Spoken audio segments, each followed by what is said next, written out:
Espero que você goste desse módulo extra de facilitação efetiva. O objetivo é trazer alguns insights que me ajudaram muito em facilitação.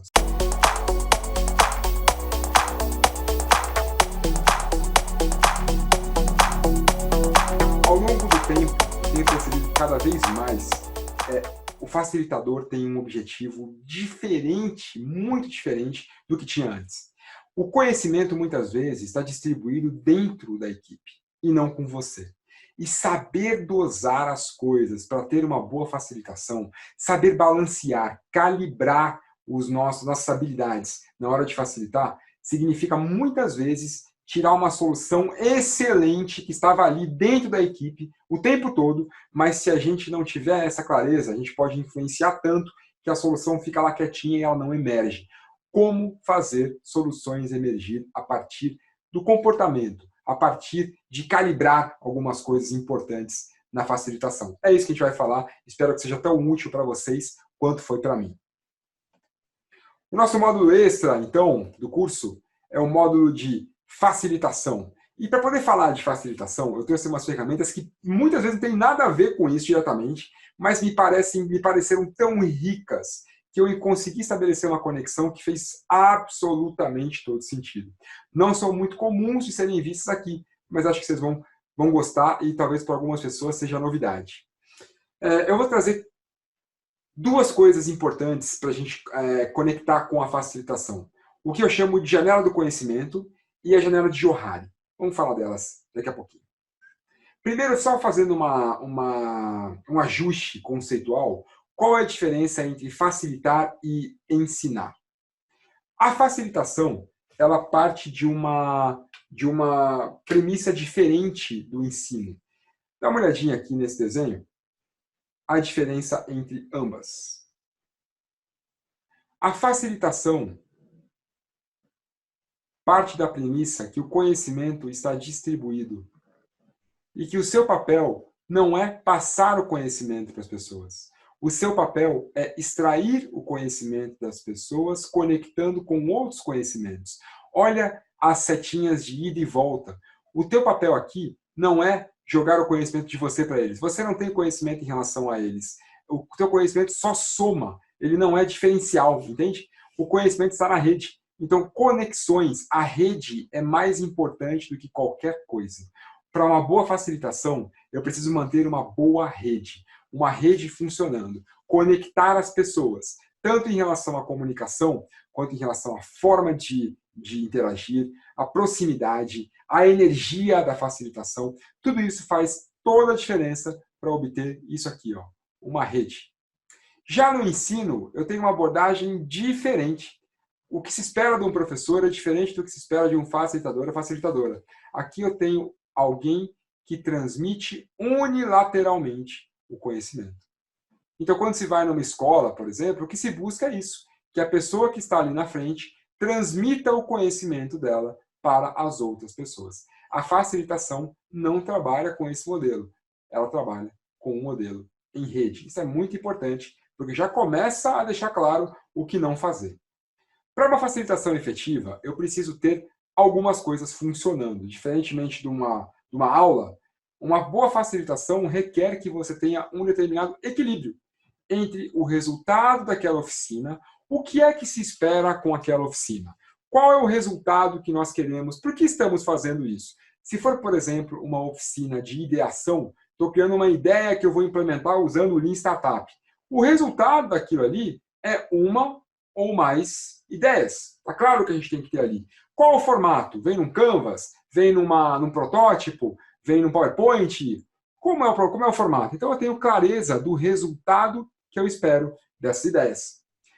Além disso, eu tenho que ter clareza do processo que eu vou seguir para poder gerar essas ideias. Se eu estiver trabalhando, por exemplo, com ideação, pode ser que uma das coisas que eu queira utilizar seja o design sprint, design thinking, ou vários outros métodos de ideação. Então, vamos supor que eu esteja trabalhando com design sprint. Se eu tenho um processo, eu preciso seguir esse processo, porque não seguir o processo vai me colocar num ambiente totalmente descontrolado e aleatório. Eu não tenho mais como assegurar os resultados de uma facilitação se eu não tiver clareza e for fiel ao processo. Então, é muito importante ter clareza do que você tem que entregar e de como você vai entregar aquilo. Se os resultados são o meu porquê, o que eu vou entregar e por que eu preciso entregar aquilo, o meu processo me diz o como. Então, para a gente não esquecer essas diferenças, aqui eu tenho o que eu preciso entregar e por que eu preciso entregar. E aqui eu tenho, do lado do processo, como será entregue. Mas o como não está só relacionado ao processo. O como também está relacionado ao relacionamento.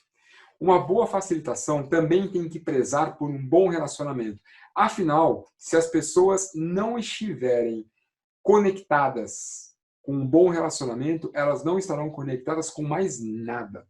Se eu não conseguir estabelecer um bom clima entre as pessoas que participam da oficina e eu, e todos nós juntos, não adianta ter um bom processo e clareza do resultado. A falta do relacionamento não vai gerar engajamento e não vai gerar interação naquela rede para que ela possa fazer emergir soluções. O relacionamento também significa criar um ambiente seguro para que as pessoas possam contribuir. Se eu estou falando de ideação e criatividade, criatividade significa não filtrar as nossas ideias, não é verdade? Eu preciso ter condições de dizer o que eu penso, mesmo que aquilo possa ser ruim, mesmo que aquilo possa não ser legal, possa soar estranho, possa ser algo que ninguém nunca pensou e que não funcione, né? O medo de falar algo errado não pode estar presente, porque se ele estiver presente, só vai sair mais do mesmo. E se é mais do mesmo, é commodity e não é lean startup, não é startup, não é inovação, né?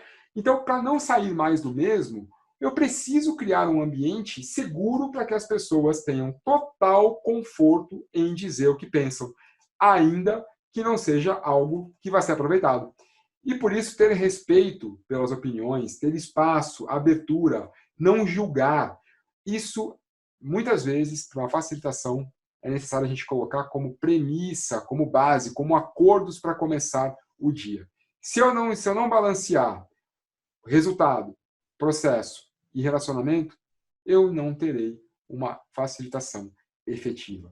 Uma facilitação efetiva, ela é o conjunto de resultado, processo e relacionamento trabalhando juntos. E como funciona um facilitador ou facilitadora? Nós, a pessoa que está ali conduzindo esse processo. Todos nós temos as nossas características pessoais, nossa forma de ser, nossa personalidade, muitas vezes, né? E nós temos, naturalmente, imagina que aqui é o nosso painel ali. Cada um de nós nasce com essas características aqui, e ao longo da vida a gente vai indo mais para um lado ou mais para o outro lado. Deixa eu colocar uma setinha dupla aqui. Ó. Imagina que ao longo da nossa vida a gente vai se calibrando, vai ajustando esse painel. Alguns eventos te ajudam a ir mais para um lado, outros eventos te ajudam a ir mais por outro, mas de alguma forma todos nós estamos com o nosso ponteirinho mais para um lado ou mais para o outro aqui. E claro que não podemos rotular que alguém é assim ou é assado. Ao longo do tempo, ao longo da vida, a gente vai mudando, às vezes mais para um lado, às vezes mais para o outro. E o primeiro aqui é, temos um perfil mais convergente ou mais divergente? Então, esse painel mostra como você é, e vamos pensar que esse vermelhinho é como você é. No entanto, para poder fazer uma facilitação, algumas vezes, a maneira como você é naturalmente vai precisar ser ajustada. Porque se você for de um perfil muito convergente, pode ser que para gerar ideias, você precise, em algum momento, conduzir o grupo para atividades de divergir. Então, você vai precisar calibrar um pouco o seu perfil para, naquela oficina, vir para cá. Você, se não fizer isso, corre o risco de não conseguir obter o resultado ou não conseguir executar determinado processo. Então, qual é o nível de adaptação de ajuste entre o seu perfil natural, ou a maneira como você normalmente costuma trabalhar e fazer facilitações, e o perfil que você precisa ter para fazer uma boa facilitação nesse caso. Essa distância aqui é o teu ajuste. E claro que algumas pessoas conseguem ajustar mais do que as outras. Pode ser que para você, algumas oficinas que vão exigir esse nível de ajuste, daqui para cá, seja demais para você. Vou melhorar esse traço que ficou terrível aqui. Pode parecer que para uma oficina que requeira esse ajuste daqui para cá, seja demais para você. E você olhe para isso e fale, não consigo trabalhar com esse tipo de ajuste. Quer dizer, eu não consigo facilitar essa oficina. Então, é muito importante você ter clareza de qual é o teu perfil, se você é um facilitador ou facilitadora, que prefere convergir, que busca naturalmente... Como é que você responde essa pergunta? Naturalmente, no meio de uma oficina, você vai buscar que as pessoas converjam ou que elas diverjam em relação a determinado assunto? Isso é importante, porque isso mostra o seu perfil. E se você costuma trabalhar de forma convergente, pode ser que uma oficina requeira um pouco mais de divergência. E aí você consegue se adaptar para isso? Se sim, ótimo. Se não, olha, não consigo, vai custar mais caro do que eu estou disposto a pagar em relação à minha forma de ser.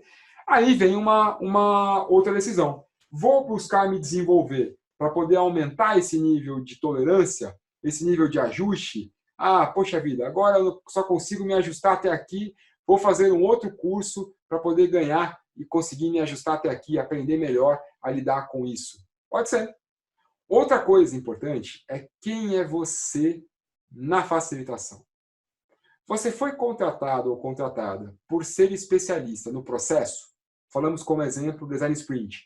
Você foi contratado para lá para ser especialista nisso ou no próprio assunto que está sendo tratado na facilitação? Imagina que a gente está criando ideias, por exemplo, de produtos de educação. EdTech, vou colocar aqui.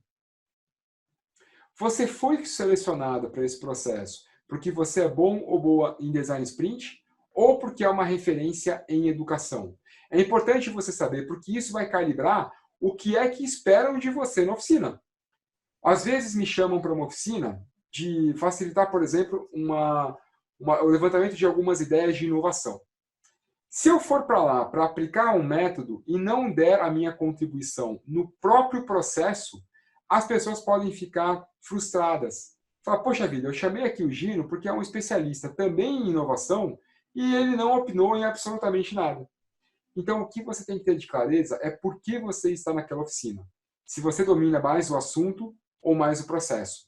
E também nivelar expectativas, porque há momentos que, mesmo sendo especialista no processo, você tem que tomar muito cuidado, porque você não foi chamado para lá por conta disso. E se você começar a dar muito pitaco na oficina, você corre o risco de entrar no modo professor e sair do modo facilitadora. Não é onde você quer estar. Cuidado com o teu perfil, o teu nível de conhecimento do assunto e com aquilo que é esperado de você. Porque há oficinas que, mesmo você sendo especialista nos dois, você não vai poder opinar sob pena de influenciar demais, trazer muito viés para a oficina. Terceira característica. Você costuma ser mais passo atrás ou duro na queda? No momento de conflito, se alguém se opõe a uma opinião sua, se alguém vai lá e te desafia na oficina, não é assim não, eu já pesquisei e não é assim. O que é que você faz? Você costuma, não, tudo bem, pode ser que seja de outra forma mesmo, eu preciso entender um pouco melhor sobre isso, ou você vai, não é assim mesmo, estou falando que é assim mesmo, não tem isso aí não.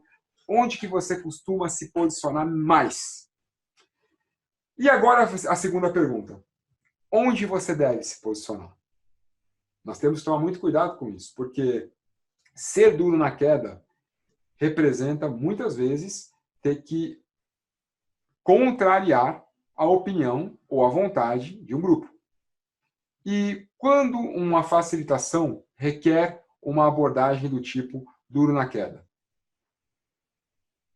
Por exemplo, quando você está facilitando algo e espera-se de você um suporte metodológico.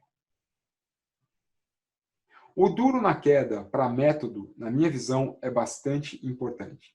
Vamos supor que você já facilitando ali uma oficina de design sprint e tenha sido contratado para poder fazer durante 5 dias, que é o que o método, o processo de design sprint te pede. E aí, na hora do contrato, alguém vira para você e fala, bom, são 5 dias, né? Tá bom, contratado. Na execução, começa a haver um problema ali, e alguém vira para você e fala, eu não vou poder ficar 5 dias. Podemos todos terminar isso no 4º dia? Vamos fazer uma votação para saber quem topa e quem não topa? Esse é um dos momentos que muitas vezes espera-se de você ser duro na queda. Porque, do contrário, não ser duro na queda nesse momento pode representar você ter que abrir mão do método. E, ao abrir mão do método, você pode levar a tua oficina para algo totalmente aleatório. Então, quando se fala de método, quando se fala de processo sendo seguido para aquela oficina, eu entendo a importância de sermos, muitas vezes, duros na queda. Falando de ágil, por exemplo, uma das coisas que se fala muito é será que a reunião de 15 minutos pode durar meia hora? Se você quiser seguir um método, é muito importante que você não abra mão do time box. O time box é uma restrição importante. O time box, muitas vezes, é a hora de você ser duro ou dura na queda. Por outro lado, quando você... Vamos supor que o método não determina tanto que seja uma ideia ou 3 ideias. Não tem importância. E vem alguém e fala, posso fazer uma? Posso fazer 3? Posso fazer 4? Há algum problema em ser 4? O método fala de 1 a 3, mas não determina que seja 1 ou 3. Não vejo problema em 4. Esse talvez seja um momento para você dar um passo atrás e falar, tudo bem, pode ser. Podemos estender mais o tempo? Pode ser que naquela atividade o time box não seja importante. Então, avaliar o que é que você tem que ser duro na queda e o que é que você pode ser passo atrás. Mas lembrando que você já tem uma característica natural, como você está hoje. E algumas pessoas normalmente são mais duras na queda sempre. Se eu for desafiado na oficina, a resposta é não. E isso, às vezes, pode comprometer o resultado, o processo ou o relacionamento. Todas essas características, esses sliders aqui, essas